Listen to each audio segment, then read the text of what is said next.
Hello everyone, welcome to my channel code story with Mike. तो आज अपने DP concepts and questions के playlist का वीडियो नंबर 41 करने जा रहे हैं। मोटिवेशन देखते हैं। Do not let the lack of immediate results stop your grind. The impact is actually compounding in the background. तुरंत रिजल्ट चाहने वाली आदत ख़त्म करो। बहुत बार ऐसा होता है कि आप अभी मेहनत कर रहे हो तो आप तुरंत रिजल्ट्स एक्सपेक्ट चाहते हो, लाइक कल और परसों में ही सब कुछ हो जाए। ऐसा नहीं है। आई हैव सीन पीपल जिन्होंने 3 महीने, 4 महीने, 8 महीने, 1 साल मेहनत की, उसके बाद उनको रिजल्ट मिला है, उसके बाद उनकी अच्छी जॉब लगी है, जो भी उनका गोल था उसके बारे में उन्होंने अचीव किया है। ठीक है, इसीलिए तुरंत रिजल्ट अगर आप एक्सपेक्ट करोगे ना बार बार, और अगर आपको नहीं मिलेगा तो आप डिमोटिवेट हो जाओगे हर बार अगर वैसा एक्सपेक्टेशन अगर रखोगे तो। ठीक है, एक्चुअली में लगातार मेहनत करने से होता क्या है कि उसका जो इफेक्ट है वो बैकग्राउंड में कंपाउंड हो रहा होता है। देन फाइनली आपकी जॉब या जो भी आपका गोल है वो अचीव कर पाते हो आप later, at the later point of time. Okay, तो हम लोग नैपसैक सीरीज़ पढ़ रहे थे अपने इस प्लेलिस्ट में, और ऑलरेडी हमने 01 नैपसैक का काफ़ी कुछ समझ लिया था, है ना। तो अब देखते हैं नैपसैक में और आगे क्या है। तो अब याद करो, जब अब तक हमने जो भी पढ़ा ना नैपसैक में, नैपसैक हमें यही बोलता है कि यार हमें मैक्सिमाइज करना था अपने प्रॉफिट को। याद करो, नैपसैक में वही तो था, एक थैला था या बैग था, हमारे पास कुछ वेट्स थे, उससे कुछ वैल्यूज़ थे। थैला जो था उसका एक फिक्स्ड वेट था W। बट और हम क्या करते थे कि मैक्सिमम प्रॉफिट कितना मिल पाएगा, वेट्स को हमें डालना था इसमें थैले में, वही हम निकालना था। तो यहाँ पर नोटिस करो, हमारा मेन टारगेट होता था maximise our profit.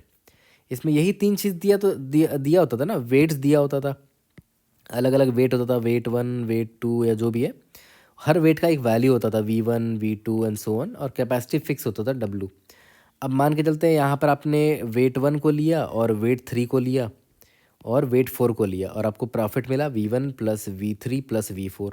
Her wait का एक प्रॉफिट है, और ये इंश्योर करते हुए रहना था आपको हमेशा कि वेट जो आप ले रहे हो वो नैपसैक में आ जाना चाहिए, मतलब इन तीनों का sum less than equal to W होना चाहिए।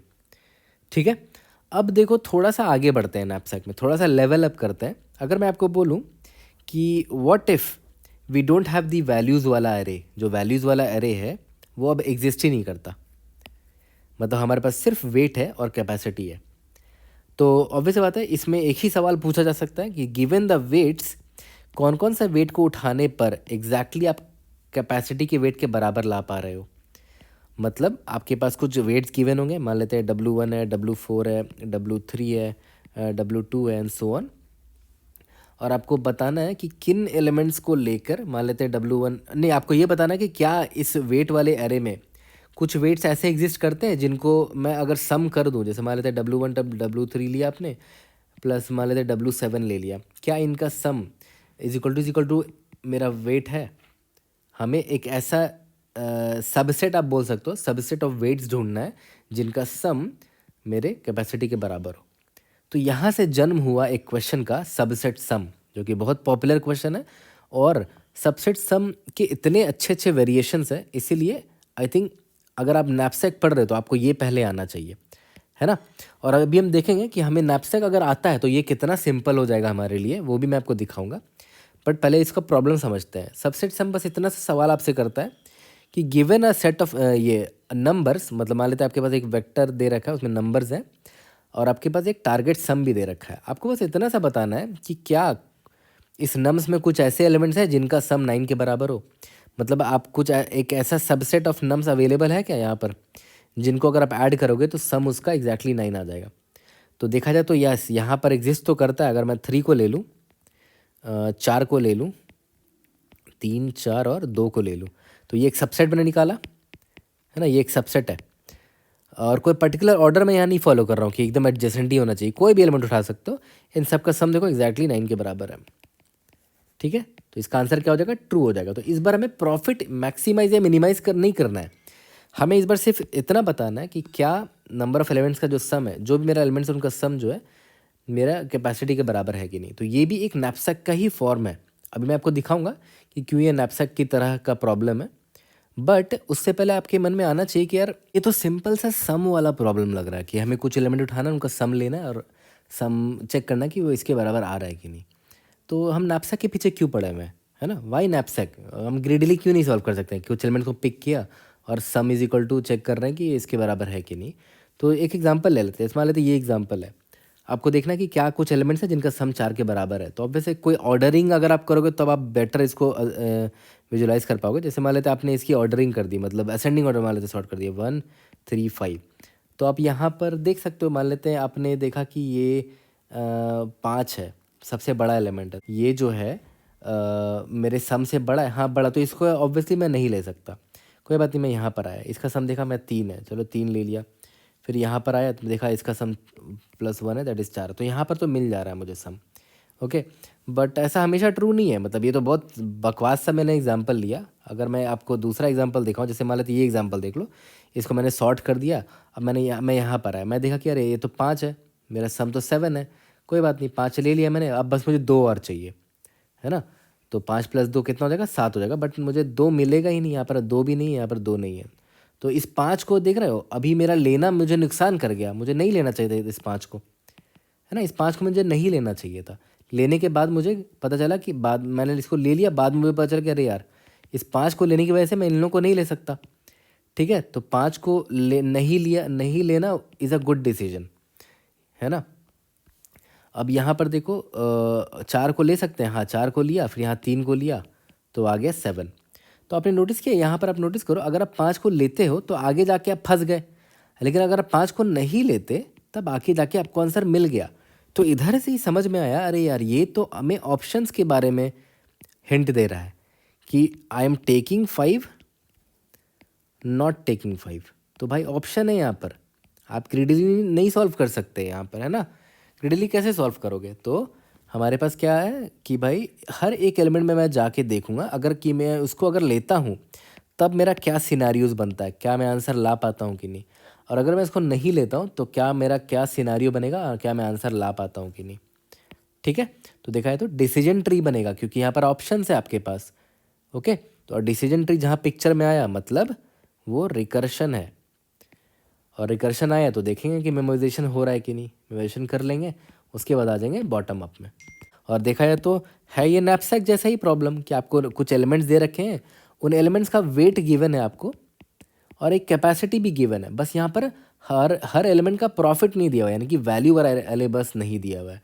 तो है नैपसैक जैसे ही प्रॉब्लम, यहाँ पर भी वही करना है, टेक एंड नॉट टेक करना है, ओके। तो चलो लगाते हैं इसमें टेक और नॉट टेक वाला लॉजिक। तो चलो यहाँ पर ऑप्शंस है, तो रिकर्शन वाला ट्री डायग्राम तो बनाना ज़रूरी है। तो मैंने एक एग्जांपल ले लिया है, मैंने ऑलरेडी ट्री डायग्राम बना दिया आपके लिए। तो यहाँ पर इंडेक्स नंबर आई से स्टार्ट किया मैंने, तो मेरे पास ऑप्शन है कि मैं इसको लूँ या फिर ना लूँ। अगर मैं इसको ले लेता हूँ, मतलब हमने 3 वाले एलिमेंट को ले लिया, तो मेरा सम 9 था ना, तो ऑब्वियसली 9 में से 3 अब घटा दूंगा। तो अब मुझे देखना है कि अब मेरे पास 6, मुझे 6 मिल सकता है कि नहीं, है ना, क्योंकि हमने 3 ले लिया ना, अब मुझे 6 चाहिए। तो इस पाथ में अगर मान लेते मैंने स्किप कर दिया, तो यहाँ पर मेरा कितना सम रहेगा? मेरा सम यहाँ 9 का 9 ही रहेगा, क्योंकि हमने स्किप किया, यहाँ पर कोई एलिमेंट नहीं लिया।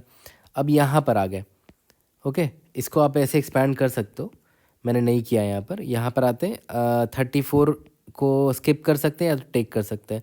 मान लेते हैं मैंने टेक किया तो यहाँ पर कुछ कुछ पाथ बनेगा, और स्किप किया तो यहाँ पर आ गए। यहाँ पर देखो 5 को ले सकते हो या नहीं ले सकते हो। मान लेते मैंने स्किप किया तो यहाँ पर आ गए, यहाँ पर 4 को मान लेते हैं मैंने टेक कर लिया, और अगर टेक किया तो अब मेरा सम कितना बच जाएगा? याद करो, पहले 6 था ना, अब 6 में से हमने जब 4 ले लिया तो अब 2 बच गया सिर्फ।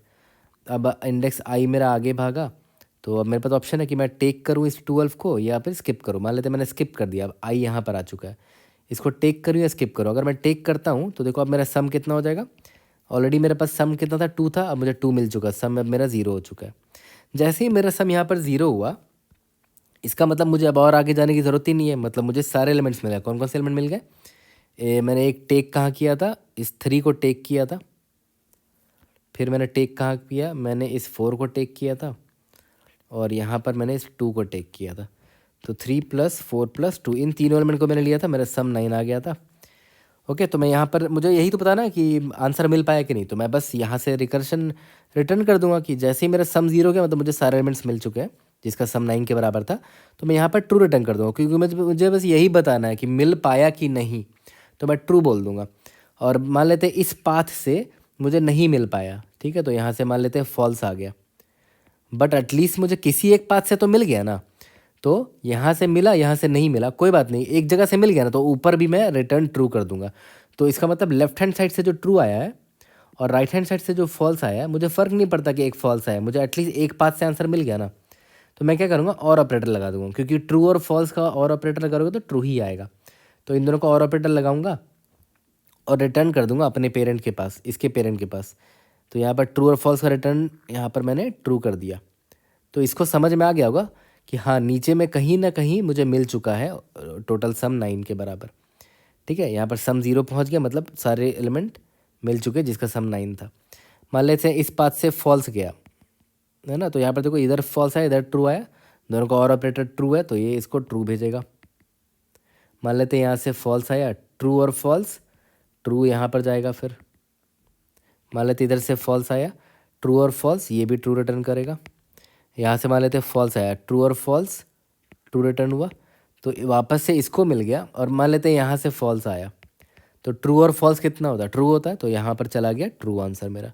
इसका मतलब कहीं नीचे मुझे पाथ में एक ऐसा पाथ मिला था जहाँ पर जो पाथ का सम जो था ना एग्जैक्टली सम के बराबर था, तभी तो कहीं ना कहीं से ट्रू आया ना। और वो पाथ कौन सा था, देखो ये यहाँ से इधर गए थे, यहाँ से इधर गए थे, यहाँ से इधर गए थे, और यहाँ से इधर गए थे, और यहाँ से इधर गए थे। तो ठीक है, तो हमें सम ओवरऑल 9 मिल गया था और हम सम को घटाते चल रहे थे। एक समय ऐसा आया कि सम मेरा 0 पहुँच गया, मतलब मुझे सारे एलिमेंट्स मिल गए। ओके, और एक और पाथ मैं आपको दिखा देता हूँ जो कि गलत पाथ है। जैसे यहाँ पर देखो मेरा सम, यहाँ पर मैंने 3 को टेक किया था, यहाँ पर मैंने देख रहे हो, अगर मैं 34 को टेक कर लूँ, इस इंडेक्स में 34 है, तो याद करो सम मेरा 6 था ना, 6 था और मुझे यहाँ 34 मिल गया। 6 माइनस 34, ऑब्वियस है ये भाई, ये तो नेगेटिव चला जाएगा, तो ऑब्वियस है ये पाथ मेरा इनवैलिड है। यहाँ से मैंने फॉल्स रिटर्न कर दिया। ओके, तो इनवैलिड वाले पाथ से फॉल्स रिटर्न करना है। जिस पाथ में हमें 0 मिल गया, मतलब हमने सम ढूंढ लिया, तो उस पाथ से रिटर्न ट्रू कर देना है। ओके, तो रिकर्शन ट्री को आराम से आप कोड में कन्वर्ट कर सकते हो वेरी इजीली। बट आगे जाने से पहले मैं आपको एक चीज़ दोबारा रिवाइज करवा दे रहा हूँ, बता दे रहा हूँ। अगर आपने मेरा नैपसैक का स्टार्टिंग का वीडियोस देखा होगा तो 01 नैपसैक का जो हमने कोड किया था ना, तो याद है मैंने उसमें 2 तरीका बताया था रिकर्शन वाला कोड लिखने का। एक तो बताया था मैंने index i is equal to 0 से स्टार्ट करो और अपना जो सॉल्व फंक्शन है रिकर्शन वाला वो अपना आगे बढ़ाते चलो, i+1 करते जाओ। और एलिमेंट को एक्सेस करने हुआ तो सिंपली आप नम्स ऑफ i से एक्सेस कर पाओगे। दूसरा तरीका क्या होता था, जो सॉल्व फंक्शन है वहाँ पर आप n पास कर दो कि आपके पास टोटल n एलिमेंट्स हैं, और जब आपको एलिमेंट को एक्सेस करना होता है तो आप उसको कैसे एक्सेस करते थे, नम्स ऑफ n-1 से आप उस एलिमेंट को एक्सेस कर लेते थे, है ना। टोटल n एलिमेंट्स हैं, मतलब मान के चलते हैं कि आपके पास नम्स इज इक्वल टू 1 3 4 2 ऐसा कुछ है। टोटल n एलिमेंट्स है, मान के चलते हैं 4 एलिमेंट्स हैं, जिसमें से आप इसको एक्सेस करना चाह रहे हो तो कैसे एक्सेस करोगे, n-1 इसको एक्सेस करोगे। फिर जब दोबारा रिकर्शन कॉल करना होता था तो आप एलिमेंट्स को घटा देते थे, मतलब n-1 कर देते थे। और इस केस में क्या करते थे, रिकर्शन जब कॉल करते थे तो इंडेक्स को बढ़ा देते थे i+1 नेक्स्ट एलिमेंट को एक्सेस करने के लिए। तो दोनों से आप आराम से कोड कर सकते हो, लेकिन मैंने आपको अच्छे से बताया था कि ये वाला कोड लिखने का फ़ायदा क्या है। इस वाले अप्रोच से अगर लिखोगे ना तो इसको बॉटम अप में कन्वर्ट करना बड़ा आसान हो जाता है। अगर आपको ये चीज़ याद नहीं आ रहा तो मैं आपसे रिक्वेस्ट करूंगा कि मेरा जो 01 नैपसैक का जो स्टार्टिंग का वीडियो है वो ज़रूर से देख लेना। वहाँ पर मैंने दोनों से कोड करके दिखाया था, बोथ वर्क फाइन। बट ये वाला जो स्टाइल है ना लिखने का, ये स्टाइल मुझे हेल्प करता है बॉटम अप में इजीली मैप करने में। तो बॉटम अप लिखना बिकम्स ईजी फॉर मी। तो इसीलिए हम लोग क्या करेंगे, अभी जो रिकर्शन वाला कोड लिखेंगे वो इस स्टाइल में लिखेंगे। यहाँ तक क्लियर हो गया? ठीक है, तो दिखा है तो कोड अभी भी एकदम वैसे ही जैसा हमने नैपसैक में लिखा था कि हम सिंपल सा एक सॉल्व फंक्शन लिखेंगे जो कि रिकर्शन में मेरा हेल्प करेगा। उसमें मैं बता दूंगा मेरे पास टोटल n एलिमेंट्स इतना है, मेरा टारगेट सम ये है, और मेरे पास जो एलिमेंट्स हैं वो इस एरे में है। ओके, अब सॉल्व फंक्शन को लिखते हैं, सॉल्व n सम ARR। ठीक है, ये मेन फंक्शन से मैंने ऐसे कॉल कर दिया होगा, रिटर्न ट्रू या फॉल्स आ जाएगा सम से, सॉल्व से। तो सॉल्व फंक्शन को मैं लिख देता हूँ, यहाँ पर बूलियन ले लेते हैं। तो सबसे पहला तो एक चीज़ बताओ, मैंने आपको बताया था ना कि अगर मेरा सम जो है वो 0 आ गया, इसका मतलब मुझे सारे एलिमेंट्स मिल गए और हम यहाँ से रिटर्न ट्रू कर देंगे। याद करो मैंने आपको रिकर्सिव ट्री डायग्राम में ऊपर बताया भी था कि मुझे सारे एलिमेंट्स मिल गए और सम को घटाते घटाते सम एग्जैक्टली जीरो के बराबर हो गया, मतलब आंसर ट्रू होगा मुझे। टारगेट जो है वो जीरो हो गया, सबसेट हमें मिल चुका है अपने एलिमेंट्स का। और अगर सम जीरो नहीं हुआ लेकिन सारे एलिमेंट्स एग्जॉस्ट हो गए, सम जीरो नहीं हुआ तो इस इफ लूप में वो इफ कंडीशन में वो घुसेगा ही नहीं, है ना। सम मतलब जीरो नहीं हुआ लेकिन सारे एलिमेंट्स अब एग्जॉस्ट हो गए, मतलब अब आप सम के बराबर नहीं ला पाओगे एलिमेंट्स को, तो यहीं पर रिटर्न फॉल्स कर दो। मतलब आपने सारे एलिमेंट्स एग्जॉस्ट कर दिए और आपका sum is equal to zero नहीं आ पाया, तो यहाँ से हमने रिटर्न फॉल्स कर दिया। यहाँ तक क्लियर है। और अगर ऐसा नहीं है तो बस हमारे पास दो ऑप्शन है बूलियन, कि भाई अगर मैंने स्किप कर दिया करंट एलिमेंट को, अगर मैंने इसको स्किप कर दिया तो मैं सिंपली रिकर्शन को बोलूँगा आगे बढ़ जाओ, यानी कि अब मेरे पास n-1 एलिमेंट्स है क्योंकि मैंने करंट एलिमेंट को स्किप कर दिया है। सम में कोई चेंज नहीं है क्योंकि मैंने एलिमेंट लिया ही नहीं, और ARR पास कर दो। ठीक है, दूसरा ऑप्शन क्या है बूलियन, कि अगर मैं इस एलिमेंट को ले लूँ, लेकिन याद करो इस एलिमेंट को लेना है तो एक चीज़ आपको चेक करना पड़ेगा कि भाई आप जो भी एलिमेंट आप लेने जा रहे हो, यानी कि n-1 एलिमेंट को लेने जा रहे हो, उसका value less than equal to मेरा एग्जिस्टिंग सम होना चाहिए, है ना। क्योंकि मान लेते हैं आपका सम का वैल्यू अभी 2 है और आपका करंट एलिमेंट जो है ARR n-1, इसका जो वैल्यू है ये 100 है। मान लेते हैं इसका वैल्यू जो है ये 100 है, तो आप 100 कैसे घटा पाओगे इस सम में? आपको सम 2 चाहिए और आपका करंट एलिमेंट 100 है, तो आप इसको लोगे ही नहीं, है ना। तो आपको ये फिजिबिलिटी तो चेक कर लेना चाहिए ना कि जो करंट एलिमेंट मैं जिसको लेना चाहता हूँ वो लेस देन इक्वल टू सम भी तो होना चाहिए, जो मेरा रिमेनिंग सम है ना। तो अगर है ऐसा तब मैं ले सकता हूँ इसको, तो तब मैं टेक को मैं यहाँ पर असाइन कर दूंगा सॉल्व n-1, करंट एलिमेंट को मैंने ले लिया है, अब मेरे पास n-1 एलिमेंट्स रिमेनिंग है, और जो मेरा सम था उसमें मैंने अरे ऑफ n-1 को घटा दिया है क्योंकि मैंने करंट एलिमेंट को ले लिया, तो सम में ये एलिमेंट घट जाएगा, है ना। That's it. और जिस पाथ से मुझे आंसर मिल जाए आई एम हैप्पी, किसी भी पाथ से मिल जाना चाहिए, या तो स्किप वाले पाथ से या तो टेक वाले पाथ से। तो मैं यहाँ पर सिंपली रिटर्न क्या करूँगा, रिटर्न कहीं से भी मिल जाए मेरा आंसर मुझे फ़र्क नहीं पड़ता, तो और ऑपरेटर लगा दूंगा, स्किप एंड टेक। और ऑपरेटर लगाने से फ़ायदा क्या हुआ कि अगर यहाँ से मिला ट्रू, यहाँ से मिला फॉल्स, तो ट्रू और फॉल्स ट्रू ही रिटर्न होगा, या फिर यहाँ से मिला फॉल्स, यहाँ से मिला ट्रू, तब भी ट्रू रिटर्न होगा। अगर यहाँ से मिला ट्रू, यहाँ से मिला ट्रू, तब भी ट्रू रिटर्न होगा। यहाँ से मिला फॉल्स, यहाँ से मिला फॉल्स, मतलब क्या हुआ कि कोई भी पाथ से आंसर नहीं आ रहा है, तो फॉल्स और फॉल्स फॉल्स ही होता है। ठीक है, ये मेरा कोड हो गया। अब हम लोग जब मैं कोड करूँगा तो उसी वक्त मैं आपको मेमोइज भी करके दिखा दूंगा, है ना।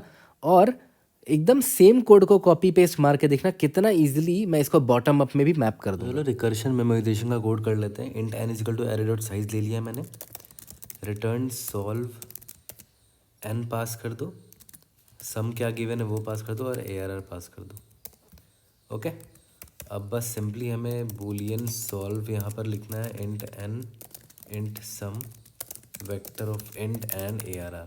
बाकी तो ऑलरेडी हमें याद है कि अगर सम ज़ीरो है तो रिटर्न ट्रू कर दो, और अगर सम मेरा ज़ीरो नहीं था लेकिन मैंने सारे एलिमेंट एग्जॉस्ट कर दिए हैं तो रिटर्न फॉल्स कर दो। ओके, और इसके बाद बूलियन स्किप क्या होगा कि मैंने करंट एलिमेंट को नहीं लिया, सॉल्व n-1, सम वही रहेगा और ARR पास कर दो। दूसरा था कि Boolean take is equal to false यहाँ साइन कर दो, if ARR of n-1 is less than equal to sum, इसका मतलब करंट एलिमेंट को लेकर हम देख सकते हैं आंसर आ रहा है कि नहीं।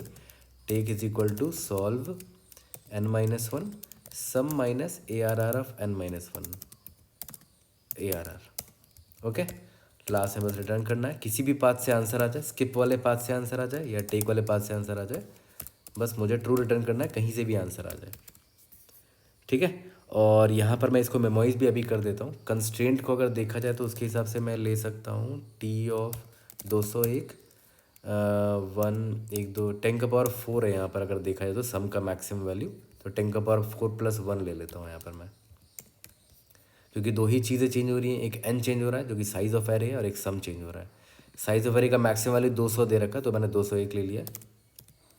Ma'am set T -1 size of T, और यहाँ पर सब कुछ करने से पहले पहले ही चेक कर लो T of N comma sum अगर नॉट इक्वल टू -1 हुआ तो return T of N comma sum कर दो।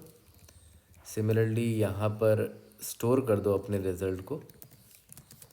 ओके, रन करके देखते हैं एक बार। इसके बाद देखो सेम कोड को मैं उठाऊंगा और इसको इजीली बॉटम अप में मैप करूंगा। तो देखो बॉटम अप को इजीली रिकर्शन से मैप करके आराम से लिख लेंगे। प्रीवियस वीडियोज़ में मैंने ऑलरेडी सिखा रखा है, बट स्टिल मैं एक बार फिर रिवीजन करा देता हूँ। लेकिन गोइंग फॉरवर्ड हम लोग तुरंत इसको मैप कर देंगे बॉटम अप में, है ना, विदाउट वेस्टिंग एनी टाइम। तो यहाँ पर देखते हैं दो वेरिएबल्स चेंज हो रहे हैं, एन और सम। तो ऑब्वियस है जो बॉटम अप में होगा वो मेरा 2D अरे होने वाला है। ओके, और इसमें पहला वाला देखो ये n है, तो यहाँ पर n+1 ले लेते हैं और यहाँ पर sum+1 ले लेते हैं। और इसका स्टेट डेफिनेशन भी कर सकते हो, ऑल्दो हमने ऑलरेडी कई बार कर रखा है, बट स्टिल मैं यहाँ लिख के दिखा देता हूँ। T of I comma J का मतलब क्या हुआ, जो हमें फाइंड करना है। क्या फाइंड करना है कि क्या सबसेट सम लाना पॉसिबल है। Is it possible to get subset sum J having I number of elements. आपके पास आई नंबर ऑफ एलिमेंट्स है और आप चेक करना चाह रहे हो कि जे सबसेट सम निकाला जा सकता है कि नहीं। अगर निकाला जा सकता है तो ट्रू होगा, नहीं तो फॉल्स होगा। यहाँ तक क्लियर है? ओके, अब मैं आराम से मैपिंग करके आपको दिखा सकता हूँ, बट उससे पहले मैं एक बार आपको टेबल में भी दिखा देता हूँ कि टेबल में किस तरह दिख रही होंगी चीज़ें। हमने 2D अरे लिया है ना, ठीक है। तो ये मेरा 2D अरे है जिसका साइज़ क्या है n+1 क्रॉस sum+1। अब एक चीज़ बताओ, ये जो बेस केस था हमारा कि सम अगर 0 है तो रिटर्न ट्रू कर दो। सम 0 का मतलब क्या हुआ ये क्या है, मेरा नंबर ऑफ एलिमेंट्स है। Number of elements 1, number of elements 2 and so on. ये क्या है, सम मेरा 0, सम मेरा 1, सम मेरा 2 है, ये मेरा सम है। ठीक है, अब एक बात बताओ, अगर j इक्वल टू 0 मतलब सम अगर 0 है तो सम 0 तो हमेशा पॉसिबल है लाना। कोई भी एलिमेंट पिक मत करो, है ना। तो सम 0 इज़ ऑलवेज पॉसिबल। तभी तो यहाँ पर बेस केस में वही था, सम अगर 0 है तो रिटर्न ट्रू कर दो। तो यहाँ पर ट्रू ट्रू ट्रू मैं शुरू में ही फिल कर दूंगा। और एक बात बताओ कि अगर मेरे पास एलिमेंट्स ही नहीं है तो मैं सम 1 ला सकता हूँ क्या, या सम 2 ला सकता हूँ? नहीं ला सकता हूँ। अगर मेरे पास एलिमेंट्स ही नहीं है तो फॉल्स फॉल्स फॉल्स फॉल्स कर दो यहाँ पर। बाकी हम लोग फिल कर लेंगे अपना आराम से बॉटम अप को लिख कर, है ना। या तो ऐसा कर सकते हो, बाय डिफ़ॉल्ट पूरे 2D अरे को फॉल्स फिल कर देना,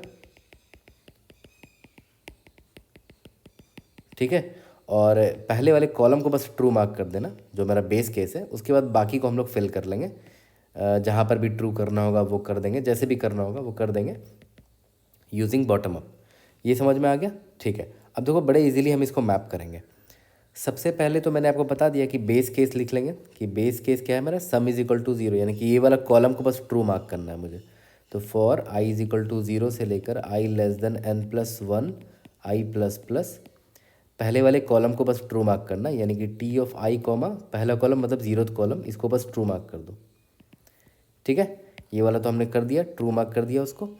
उसके बाद ऑब्वियस बात है पूरे 2D अरे को फिल करने के लिए हमें एक फॉर लूप चाहिए होगा। Int for I is equal to, देखो पहला रो में देख रो सारे फॉल्स रहने चाहिए और फॉल्स है भी बाय डिफ़ॉल्ट। तो पहला रो को फिल करने की ज़रूरत भी नहीं है, पहला कॉलम को भी ऑलरेडी हमने फिल कर रखा है। तो आई इज इक्वल टू 1 से स्टार्ट कर सकते हैं। आई इज इक्वल टू 0 और J is equal to 0 already taken care है, हमने उसको ऑलरेडी फिल कर दिया है। तो आई इज इक्वल टू 1 से लेकर i<n+1 i++। Similarly J is equal to 1 से लेकर j sum+1 j++। यही होगा क्योंकि हमें 2D अरे को फिल करना है। अब याद करो, अब आ जाते हैं रिकर्शन वाले कोड में। पहला था बूलियन स्किप, तो बूलियन स्किप को मैं पहले यहाँ लिख देता हूँ, बूलियन स्किप। वहाँ पर क्या कॉल करते थे, रिकर्शन कॉल करते थे, सॉल्व n-1 सम एग्जैक्टली वही रहता था ARR। अब बस हमें इसको रिप्लेस करना है t से, t लिख दिया, n की जगह बस i कर दो i-1 और सम की जगह j कर दो j, बस ये हटा के हमने ये लिख दिया। सिमिलरली दूसरा हमारा क्या था, boolean take is equal to false कर दो और यहाँ पर चेक कर लो कि मेरा जो करंट एलिमेंट है ARR ऑफ i-1, यहाँ पर देखो यहाँ पर ARR ऑफ n-1 है ना, तो मैंने n को i से रिप्लेस कर दिया, i-1 less than equal to, यहाँ पर क्या है, लेस देन इक्वल टू सम है, सम को बस j से रिप्लेस कर दो। तो यहाँ पर j से रिप्लेस कर दिया। अगर ऐसा है तो take is equal to solve call करते थे वहाँ पर, सॉल्व में n-1 करते थे और सम में माइनस कर देते थे ARR ऑफ i-1, है ना।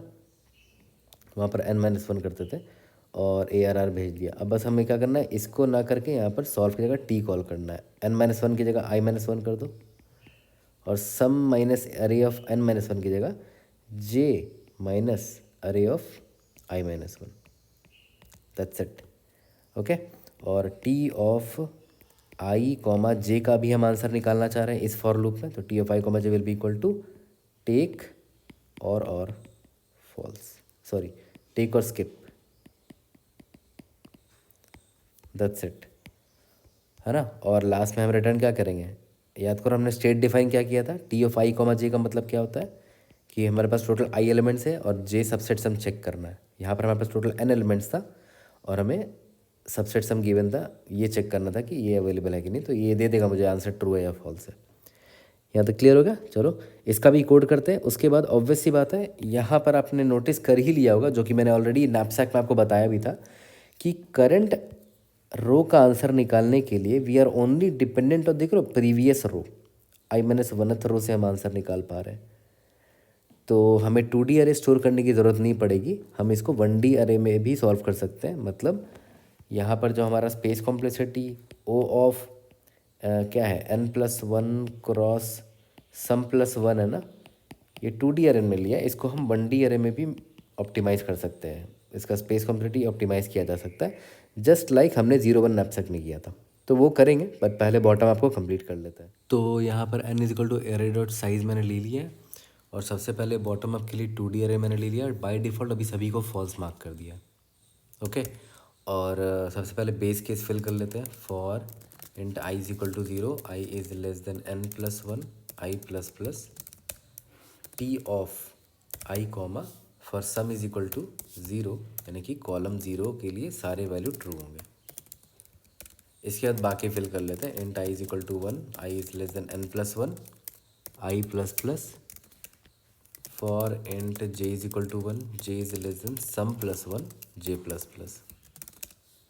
boolean skip will be equal to t of i-1 comma j, boolean take is equal to false mark कर दो। यहाँ चेक कर लो, if array of i-1 is less than equal to j, अगर ऐसा है तो टेक किया जा सकता है। Take is equal to T of i-1 comma j minus ARR of i-1। Okay, और T of i comma J में असाइन कर दो टेक और skip. I think we are good. Return T of n elements है, subset sum है, answer true है या false है मिल जाएगा। सबमिट करके देखते हैं। इसके बाद आ जाते हैं इसके स्पेस ऑप्टिमाइज बॉटम अप में। तो अब चलो स्पेस ऑप्टिमाइज बॉटम अप भी एकदम तुरंत से कर लेते हैं, सेम जैसे हमने 0-1 नैपसैक में किया था ना। इसीलिए वो वीडियो ज़रूर से देख लेना।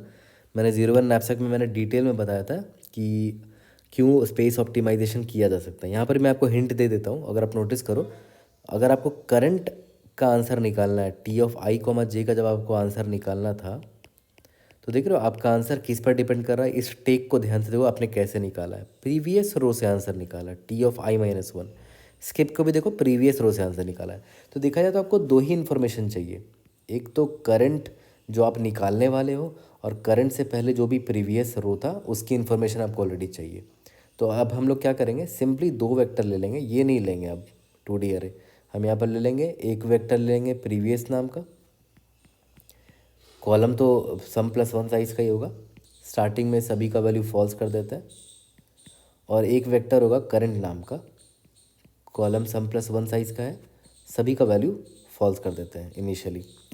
ओके, और हमने जो याद है यहाँ पर बेस केस इनिशियलाइज किया था कि for every I and column 0 के लिए वैल्यू ट्रू होगा। तो यहाँ पर वही कर देते हैं, प्रेव ऑफ, प्रेव मतलब याद है क्या होता था, प्रेव मतलब टी ऑफ i-1 होता था, है ना, मतलब प्रीवियस रो की बात हो रही है। करंट मतलब टी ऑफ आई होता था।